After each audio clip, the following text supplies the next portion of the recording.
estamos encerrando um tempo muito especial, estudando os milagres de Jesus. 3 anos de ministério, falamos de muitas coisas que foram registradas, mas Jesus fez tantos milagres que não caberiam com certeza na Bíblia, em livros. Então, muita coisa Jesus fez aqui na terra e nos deu a missão de fazermos obras maiores do que a dele. Olha, a grande missão que nós temos como igreja.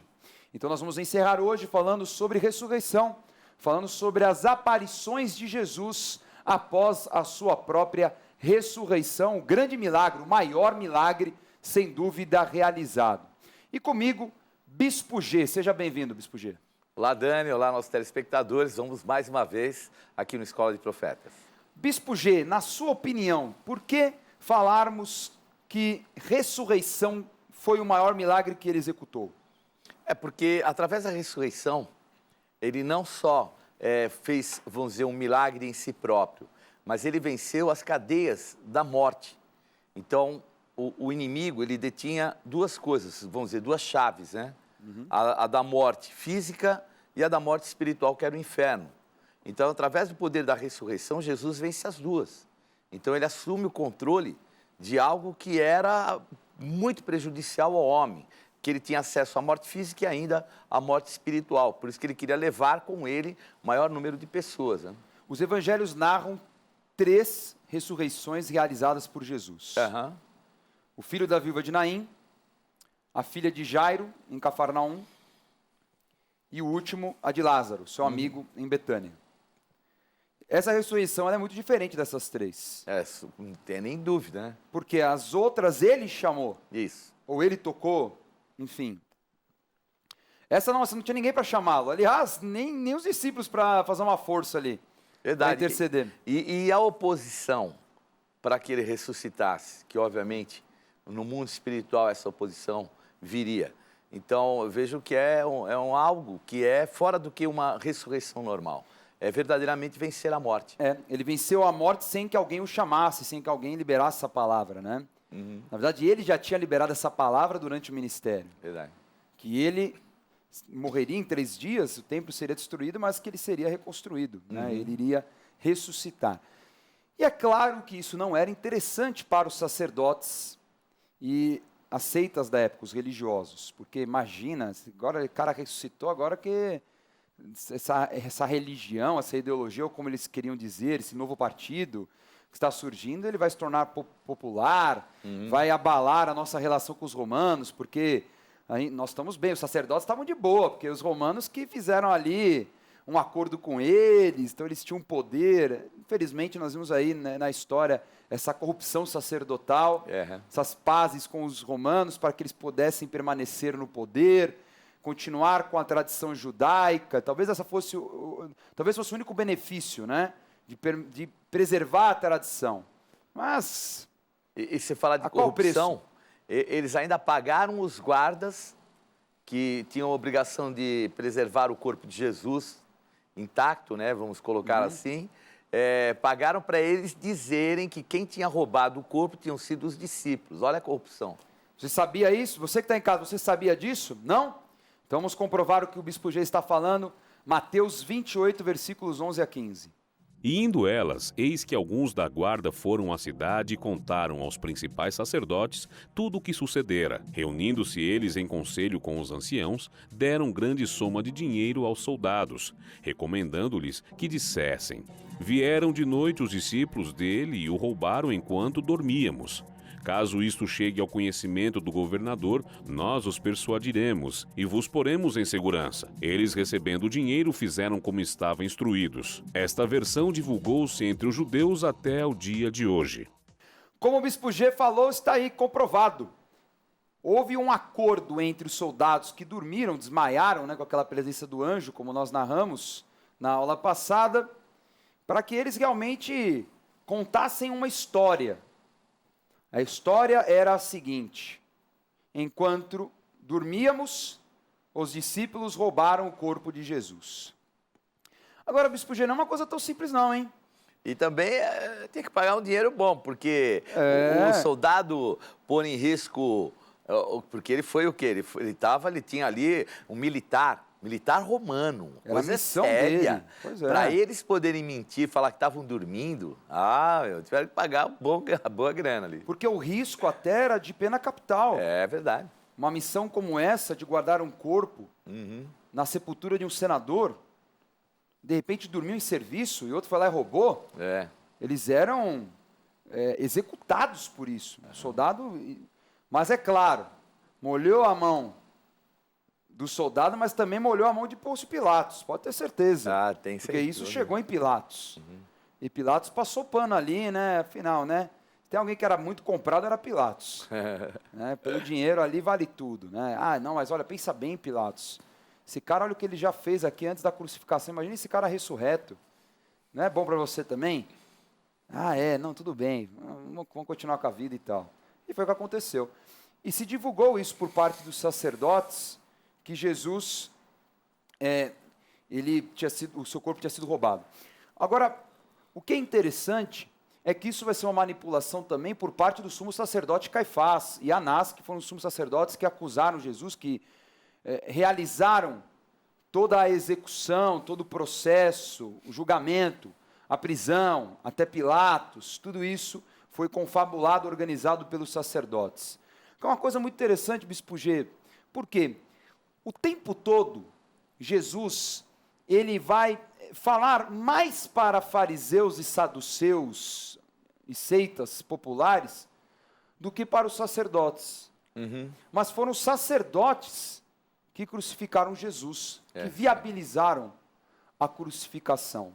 É claro que é um cumprimento de palavra. Nós sabemos também que Jesus, ele tinha uma função de sumo sacerdote espiritualmente. Hebreus vai explicar muito desses símbolos, como o cordeiro que foi sacrificado e assim por diante. Mas também era uma grande estratégia de Deus. Por quê? Quando nós lemos Atos 6:7, fala assim: crescia a palavra de Deus, isso no início da igreja. Também muitíssimos sacerdotes obedeciam à fé. Então preste atenção. Divulgou-se uma história na Judéia, na Palestina, que Jesus tinha sido roubado. Quem detinha o conhecimento, olha só, você que está em casa, quem tinha o conhecimento de que Jesus não fora roubado, eram os sacerdotes. Estou correto, Bispo G? Perfeito.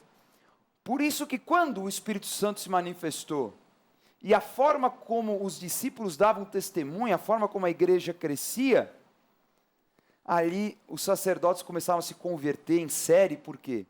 Porque eles sabiam da verdade, que Jesus não tinha sido roubado, que Jesus ressuscitou. Alguma coisa aconteceu com o corpo de Jesus. E é interessante a gente também raciocinar nisso, Dani, porque às vezes nós pensamos que todo sacerdócio era comprometido. Isso não é uma realidade. Nós vemos o caso de Zacarias. Pois é. Bem lembrado. Então, esses muitos sacerdotes que devem ter se convertido eram homens genuínos, que estavam envolvidos pelo judaísmo, que era a religião que eles conheciam, que eles foram formados, que eles foram trabalhados, na sua sinceridade. Então, porque senão nós vamos ficar com uma ótica, que é uma ótica um pouco distorcida, achar que todo judeu, né, da época era ruim, que todo sacerdote era como Anás, Caifás, corruptos, achar que todos os saduceus, a grande maioria, que eram corruptos. Mas muitos dos fariseus, eles faziam o que eles faziam com sentimento por Deus. Pela ignorância. Pela ignorância. Eu acho que, olha, o maior exemplo que a gente pode dar é alguém como o apóstolo Paulo. Olha só, é verdade. Eu não creio, de maneira nenhuma, que o Espírito de Jesus Cristo buscasse um homem que fosse alguém maligno, que não tivesse vínculo com ele. Então, até no seu extremismo religioso... Ignorância, né? Ignorância, extremismo religioso. O que ele fazia é o que ele tinha aprendido, só que ele se superava na sua dedicação. Então, por isso que ele foi lá e mandou apedrejar, não é porque simplesmente era um cara ruim, era alguém que de alguma forma também o Senhor já manifestava algumas coisas e ele ficava meio que resistente. Agora, era alguém que tinha um coração voltado para os valores de Deus genuínos. Se não Paulo. Paulo não é que Paulo se converteu. Paulo, ele deixou de recalcitrar contra os aguilhões. Alguma coisa deveria ter acontecido, para mim, alguma coisa aconteceu antes. nessa caminhada, talvez até aquele encontro com Estevão no apedrejamento, alguma coisa... Eu tenho também convicção Deus já disso. deve ter tocado o coração de Paulo, mas Paulo não compreendeu. Eu partilho muito dessa interpretação. Porque senão não teria falado recalcitrar contra os aguilhões. Paulo, duro te é recalcitrar. Quer dizer, até quando você vai ficar escoiciando quanto aquilo que é a minha vontade e o teu chamado? Resistir, né? O termo, né? Resistir ao chamado. Ao chamado. Quer dizer, não era a primeira vez, talvez, que o Senhor o chamasse. Ele tinha um vínculo de buscar as coisas de Deus. E poucas pessoas a gente conhece que conhecia a palavra e as profecias como ele. Ele não aprendeu essas coisas depois. Ele conhecia antes, só que ele estava no caminho errado. E aí Jesus foi um Jesus que já conhecia o coração de Paulo, o sentimento de Paulo. Obviamente, a dedicação exagerada, radical, religiosa, ele tinha. Sim. E ali ele precisou. Eu acho que ali, os 13 dias que ele ficou cego, acho que a coisa pegou. Verdade. Ali que eu acho que foi o processo verdadeiro de conversão dele. Mas que ele já era um homem que tinha vínculo com Deus, eu não tenho dúvida. E o símbolo dos 3 dias, né? Ele fala, você ficou na escuridão 3 dias para você ver onde Jesus estava. E o batismo é o símbolo da ressurreição, porque ele é batizado na sequência por Ananias. E é engraçado porque os 3 dias foram os 3 dias de Jonas também, né? Que era um profeta, sabia o que era para fazer e não fazia. Não fazia, olha só. Impressionante. Então esses 3 aí, Pedro negando 3 vezes, o pessoal dá um trabalho, mas depois dá certo. Dá certo. No final dá tudo certo. Falando em gente resistente e incrédula por um tempo, nós temos, após a aparição de Jesus às mulheres, nós falamos na aula passada, Jesus vai aparecer a 2 discípulos que estavam a caminho de Emaús, uma cidade muito próxima de Jerusalém. Nesse caminho, Jesus aparece, mas eles não percebem que é Jesus. Eles demoram, custam a entender que é Jesus, mesmo falando. Só no final, na hora do partir do pão, que eles enxergam que é Jesus, Jesus desaparece. E aí eles voltam também para contar aos discípulos, olha, Jesus apareceu. As mulheres falaram também. Então, é verdade, ele apareceu mesmo. E ainda tinha um outro que estava incrédulo, mas Jesus vai aparecer de vez no cenáculo. E assim vai revelar aos discípulos que realmente ressuscitou. Então vamos ler o Evangelho de Lucas, capítulo 24, versículo 33. E na mesma hora, levantando-se, voltaram para Jerusalém, onde acharam reunidos os 11 e outros com eles, os quais diziam, o Senhor ressuscitou e já apareceu a Simão. Então os 2 contaram o que lhes acontecera no caminho e como fora por eles conhecido no partir do pão. Então está aí o texto do momento em que esses 2 discípulos no caminho de Emaús, eles contam aos apóstolos que eles viram Jesus. Na sequência, Jesus vai aparecer aos discípulos, mas ao cair da tarde daquele mesmo dia. Vamos ler. Ao cair da tarde daquele dia, o primeiro da semana, trancadas as portas da casa onde estavam os discípulos com medo dos judeus, veio Jesus, pôs-se no meio e disse-lhes, paz seja convosco, e dizendo isto, lhe mostrou as mãos e o lado. Alegraram-se, portanto, os discípulos ao verem o Senhor. Disse-lhes, pois, Jesus outra vez, paz seja convosco. Assim como o Pai me enviou, eu também vos envio. E havendo dito isto, soprou sobre eles e disse-lhes, recebei o Espírito Santo. Se de alguns perdoardes os pecados, são-lhes perdoados. Se lhes retiverdes, são retidos. Então tudo aconteceu no mesmo dia, né, Bispo G? Porque se fala que é o primeiro dia da semana, seria o domingo, então tudo aconteceu no domingo. Jesus muito cedo, apareceu para as mulheres, depois para os 2 discípulos em Emaús, que voltaram para contar, e no final da tarde, já quase para a noite, ele aparece aos 11. E realmente foi algo assustador, porque ele passou pela parede. Então ele vai cruzar aquela parede e vai falar com todos que estão ali reunidos. E na verdade, ele não fala com 11. Ele fala com 10. 10 por quê? Judas Iscariotes morreu, não se esqueçam. E Tomé não estava no momento. O que será que Tomé estava fazendo? Eis a pergunta. Não é? Porque esses 2 discípulos, pelo menos Bispo G, eu não entendo que estavam no caminho, com certeza não é, que o nome é Cleopas, né? E o outro dificilmente era um dos 12. Não eram. Não era, né? Não. Mas estava ali acompanhando com os 12, os 12 principais. Judas morreu, Tomé estava vacilando sei lá onde, Jesus aparece para os 10. O interessante é, portas trancadas. Então, Jesus estava com um corpo diferente, não era mais um corpo natural, era um corpo transformado. Transformado, a ideia é que a gente tenha isso, porque eles não... assim, de uma certa forma, não reconheceram, e também tem uma característica dele ter aparecido e, assim, entre aspas, do nada. Mas Jesus tinha o poder, esse domínio sobre o corpo, porque ele andou sobre as águas. Ele podia fazer coisas assim sobrenaturais. Uhum. Até porque eles acharam que era um fantasma outra vez. É. E agora também não foi diferente. Você vê que ainda tem na cabeça deles esse negócio de espírito vagando por aí.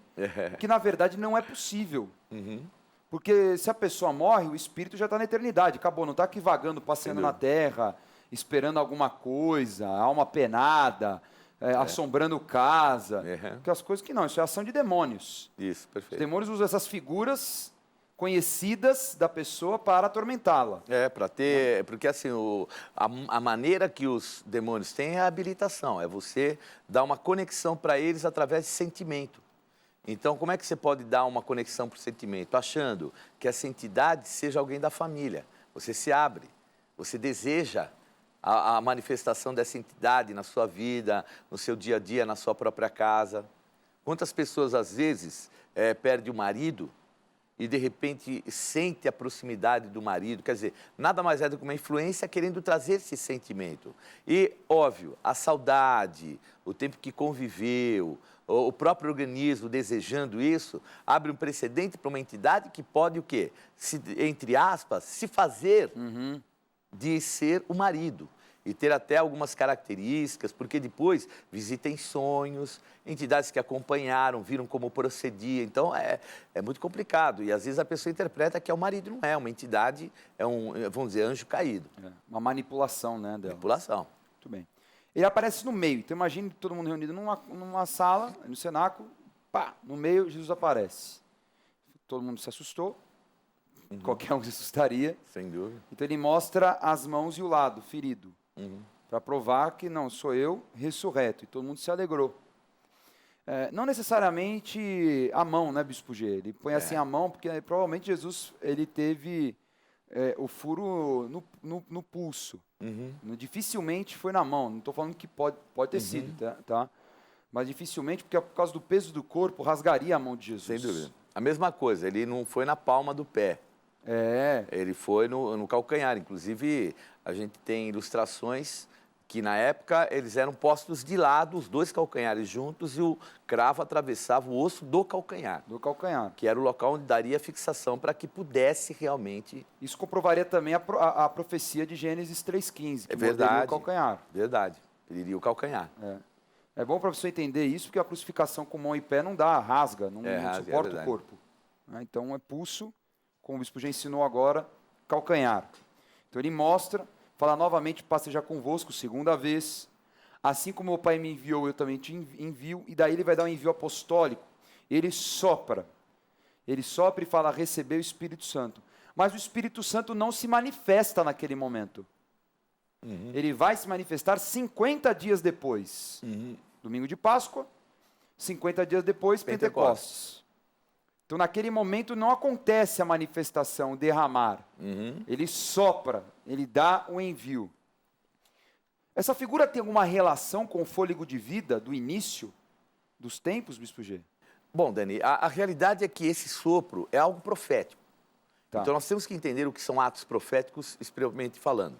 Então, o fôlego de vida do início da caminhada, então, soprou sobre eles vida. E ali o termo que é usado é vida humana, é a vida num conceito humano carnal, vamos colocar assim. Agora, o que fala a Bíblia? Que o primeiro Adão foi o quê? Alma vivente. O segundo Adão é espírito vivificante. Então, quando ele soprou ali, era um quê? Um ato profético daquilo que aconteceu no Éden, que o homem perdeu. Que era o quê? A condição de domínio, de autoridade, de comunhão, de ser participante, ser a imagem e semelhança de Deus. Tudo isso ele perdeu do Éden. Agora é um quê? Um retorno. Através de quem? Aquele que era espírito vivificante. Olha. E o sopro, então, foi lançado sobre ele. Tanto que o termo usado para espírito é o termo pneuma. É o que enche. Sopro. Então, o sopro. Tudo isso são valores interligados com aquilo que é a condição espiritual do homem. E também no hebraico, o espírito também é ligado a sopro. No hebraico também que é o ruá, né? Que eles falam. É ruá. Interessante. Após isso, Tomé vai retornar, mas só 8 dias depois Jesus vai aparecer novamente, porque Tomé precisava crer também, precisava ter esse encontro com Jesus. Vamos ler o texto? João capítulo 20, versículo 24. Ora, Tomé, um dos 12, chamado Dídimo, não estava com eles quando veio Jesus. Disseram-lhe então os outros discípulos: Vimos o Senhor. Mas ele respondeu: Se eu não vir nas suas mãos o sinal dos cravos, e ali não puser o dedo, e não puser a mão no seu lado, de modo algum acreditarei. Passados 8 dias, estavam outra vez ali reunidos os seus discípulos, e Tomé com eles.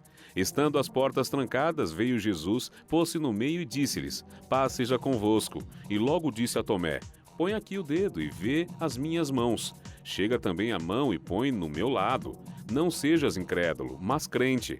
Respondeu-lhe Tomé: Senhor meu e Deus meu.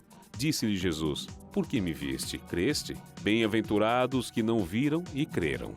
Então Tomé fala assim, ó, se eu não tocar, ver a mão, o pé e ele todo ferido, então eu não creio. Então, 8 dias depois, mesma forma, tudo trancado, Jesus aparece ali no meio, dá um belo de um susto, fala de novo, paz seja convosco, que era a saudação comum na cultura na época, e ele fala, ele nem deixa Tomé pedir, posso colocar a mão em você? Não, Jesus está presente. Jesus, ele está presente em todo momento. Ele ouviu, ele viu Tomé falando isso. Não, só quando ele aparecer, eu tocar, eu ver e tal, não sei o que lá. Então, 8 dias depois, tem que dar canseira em Tomé, né? Para de ser trouxa. Vai pensar um pouquinho. Pensa um pouquinho no que você falou. 8 dias depois, aparece e já falando. Paz seja convosco. Falou para geral. Depois olha, imagina a cena, olha para Tomé. Pode tocar. Põe um dedo aqui. Aí tocou a mão. Olha aqui o lado. Põe a mão. Deixe e dá bronca, hein? Tomé já foi outro lance, não foi igual aos outros 10, não. Não sejas incrédulo, mas creia. E ali Tomé creu. E disse-lhe Jesus, porque aí Jesus aproveitou o gancho para dar uma lição para todo mundo, né? Por que me viste e creste? Bem-aventurados que não viram e creram. Somos nós. Amém.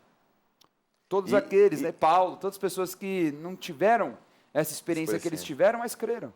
E o interessante de tudo isso, Dani, é que ele, a propriedade do corpo de Jesus, obviamente, com vencido a morte, ele como Deus, ele tem a maleabilidade de transformar. Sim. Um corpo que vence a matéria e aparece, é o mesmo corpo que dá para tocar, o que seria um controverso.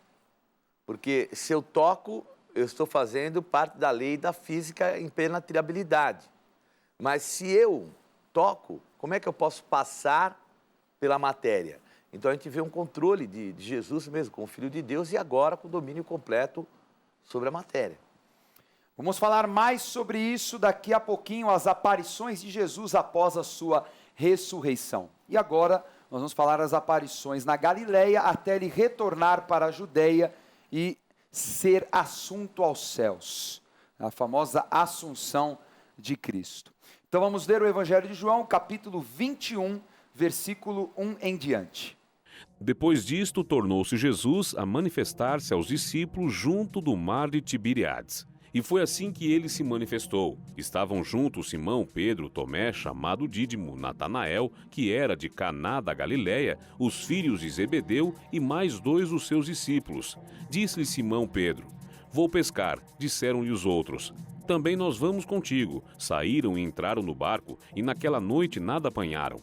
Mas ao clarear da madrugada estava Jesus na praia. Todavia, os discípulos não reconheceram que era ele. Perguntou-lhes Jesus: Filhos, tendes aí alguma coisa de comer? Responderam-lhe: Não. Então lhes disse: Lançai a rede à direita do barco e achareis. Assim fizeram e já não podiam puxar a rede, tão grande era a quantidade de peixes.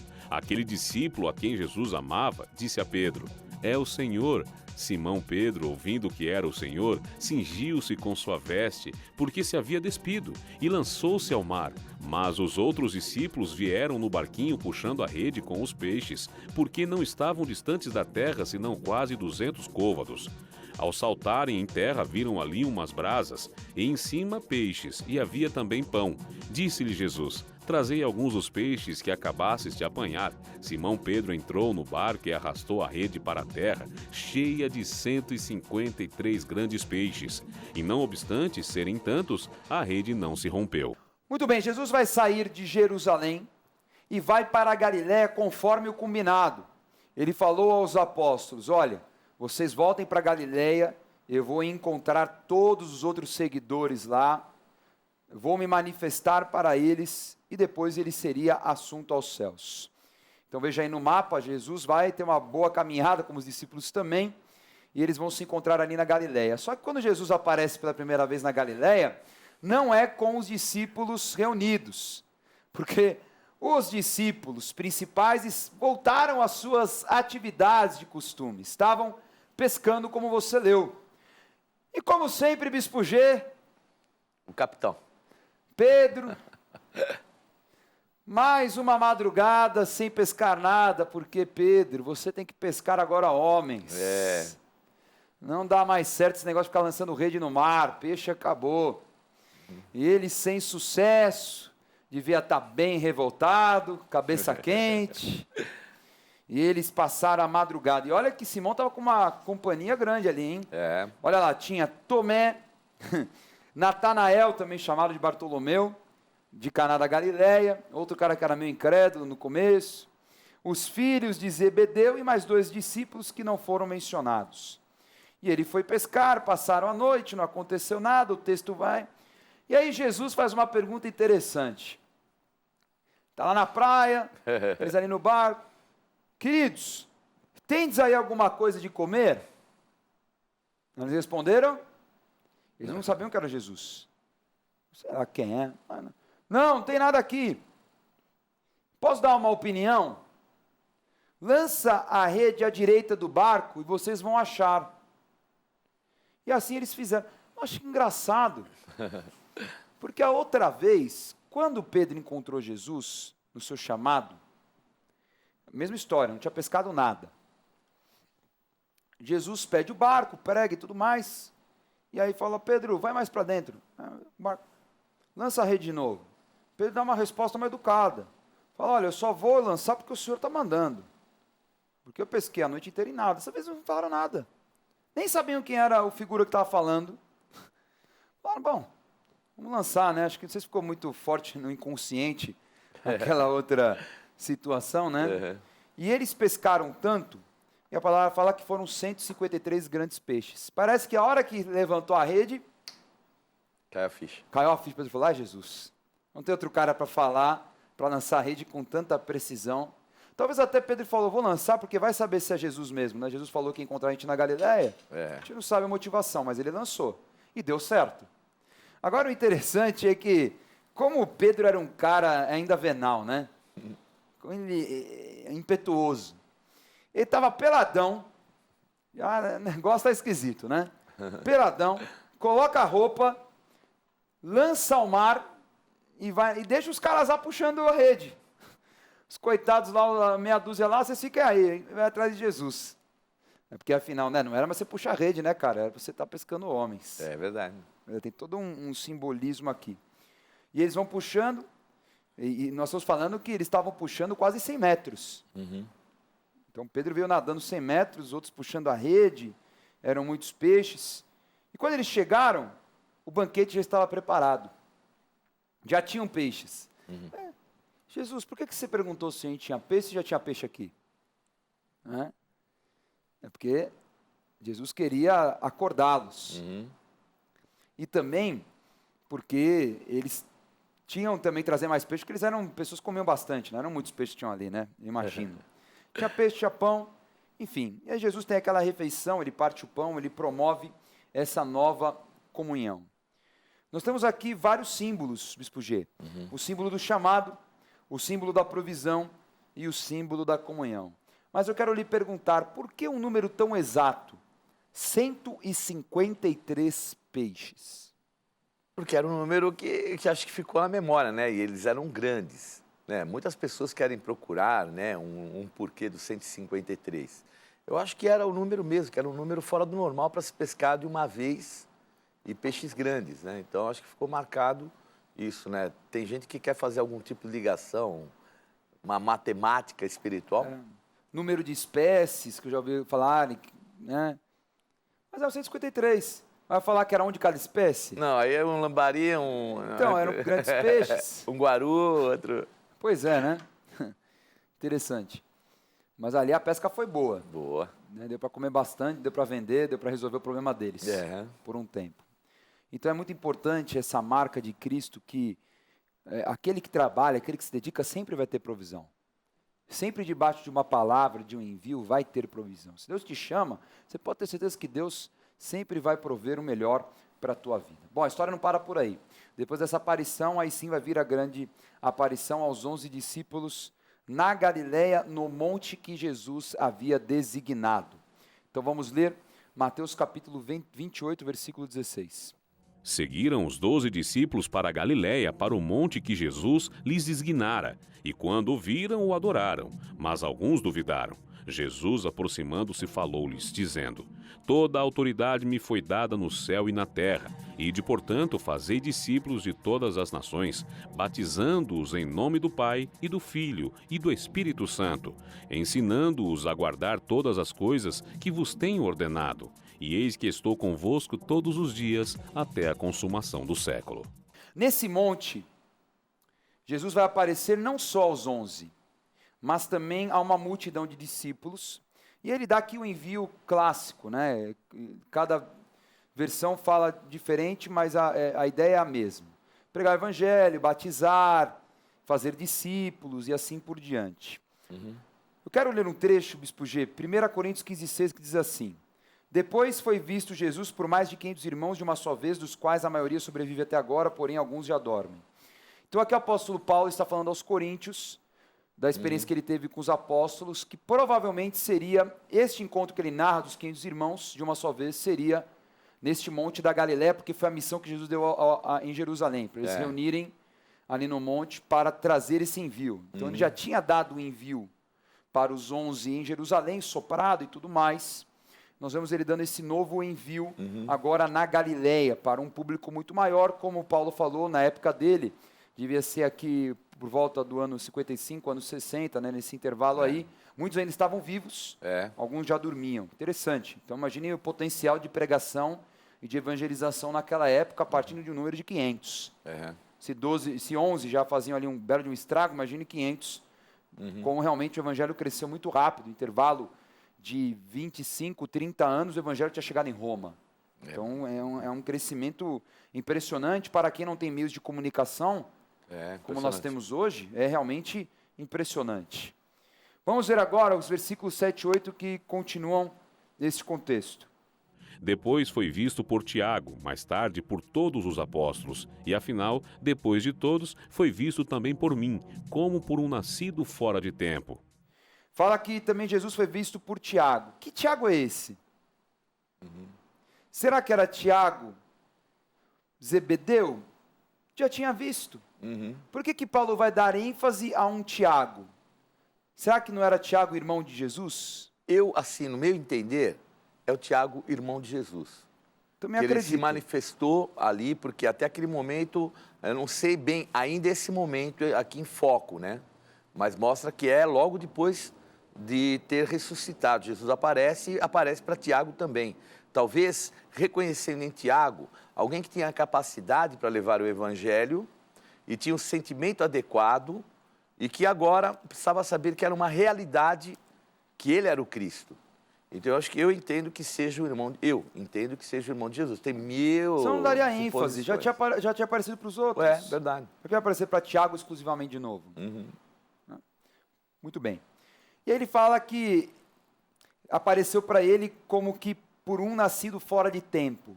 Então nós vemos que meio que Paulo já tinha sido chamado desde o ventre da sua mãe, mas que foi num outro momento, né? Numa outra geração, numa outra condição.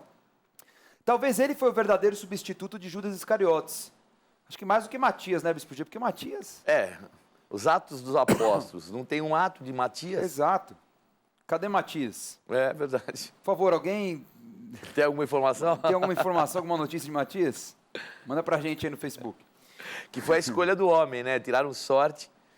Imagina, eles iam receber o Espírito Santo, não tinham recebido o poder do Espírito Santo. Soprado já tinha. Eles tinham o poder de decisão. E aí eles convencionam de dois que eles acharam que era o melhor, fala para o Espírito Santo escolher entre os dois que eles acharam melhor. E tirando sorte, cai sobre alguém que depois nós não vemos nada. Mas o Espírito Santo não tem sorte. Já tinha o foco preparado. Bom, dali da Galileia, Jesus vai para Jerusalém. De Jerusalém, ele vai para Betânia. E ali em Lucas 24, versículo 44 em diante, fala sobre a sua ascensão, que nós vamos falar nas próximas aulas. Queria terminar este estudo, muito bacana, tantas aulas que nós falamos sobre o ministério de Cristo, os seus milagres, os seus sinais, com o Evangelho de João, capítulo 21, versículo 25. Essa, sem dúvida, é a grande verdade. Há, porém, ainda muitas outras coisas que Jesus fez. Se todas elas fossem relatadas, uma por uma, creio eu que nem no mundo inteiro caberiam os livros que seriam escritos. Na aula de hoje, estudamos as aparições de Cristo após ressurreição, em Jerusalém por 3 vezes e na Galiléia para centenas de seguidores. Em 40 dias antes de ser assunto aos céus, Jesus quebrou a incredulidade dos discípulos, soprou o Espírito Santo sobre eles e os orientou para a grande missão da igreja. Tome nota da agenda do programa Escola de Profetas. Não perca a oportunidade de se aperfeiçoar mais no conhecimento da Palavra de Deus e desenvolver seu ministério. Participe dos cursos do Centro de Estudos Apostólico. Para mais informações, acesse ceaapostólico.com.br ou entre em contato pelo telefone 11 3203 0641.